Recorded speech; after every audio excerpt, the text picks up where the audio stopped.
اعوذ باللہ من الشیطان الرجیم بسم اللہ الرحمن الرحیم ألم تر إلى الذين يزكون أنفسهم بل الله يزكي من يشاء ولا يظلمون فتيلا علم ترا،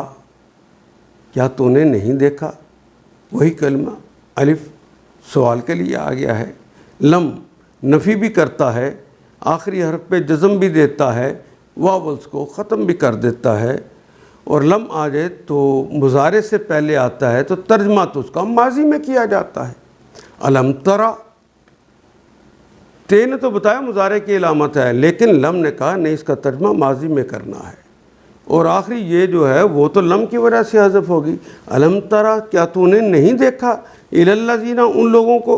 یزکون، جو تزکیہ کرتے ہیں، جو پاکی کرتے ہیں، انفسہم، نفس کی جمع ہے، اردو کا کلمہ نفس،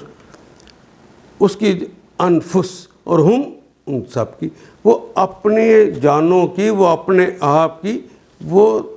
تزکیہ کرتے ہیں، پاکی بیان کرتے ہیں، یعنی اپنی ہی پاکیزگی کا دھم بھرتے رہتے ہیں۔ کیا ان لوگوں کو نہیں دیکھا جو کہتے ہیں ہم بڑے نیک ہیں؟ بل اللہ، بل وہی کلمہ جسے اردو میں بلکہ کہتے ہیں، بل اللہ، بلکہ اللہ تعالیٰ، یزکی،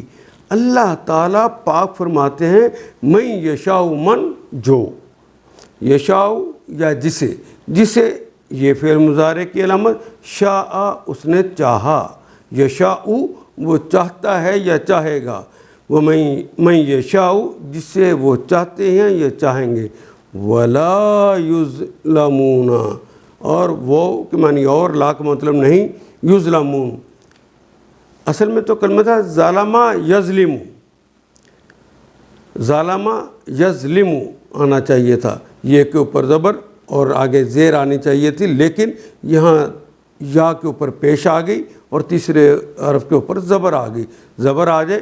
اور پہلے حرف کے اوپر پیش آ جائے تو یہ تو مجہول ہو گیا، معروف نہ رہا۔ لا یظلمون، وہ ظلم نہ کیے جائیں گے، وہ جمع کی علامت، وہ سارے کے سارے لوگ ظلم نہ کیے جائیں گے، فتیلا، رتی برابر بھی۔ یہ فتلا یفتلو فتیلن، یہ رسی کو بانٹ دیا جائے تو وہ جو بریک رسی بن جاتی ہے نا، چھوٹی سی، جسے ہم کہتے ہیں دیے میں جلانے کے لیے بتی ہوتی، اتنی سی بھی، تھوڑی سی بھی، تھوڑا سا بھی ظلم ان پر نہیں کیا جائے گا۔ ان آیات کو ایک دفعہ پھر تلاوت خود کیجیے، عربی مبین پڑھتے ہوئے دیکھیے، کیا بات پوری اندر اتر رہی ہے؟ کیا یہ اردو کے سانچے میں ڈھلتی گئی ہیں عبارتیں؟ اگر بات سمجھ آنی شروع ہو گئی تو الحمدللہ یہی ہمارا ہدف ہے، اور یہ ہدف پورا ہو گیا۔ اللہ میرا اور آپ کا حامی و ناصر۔ الف لام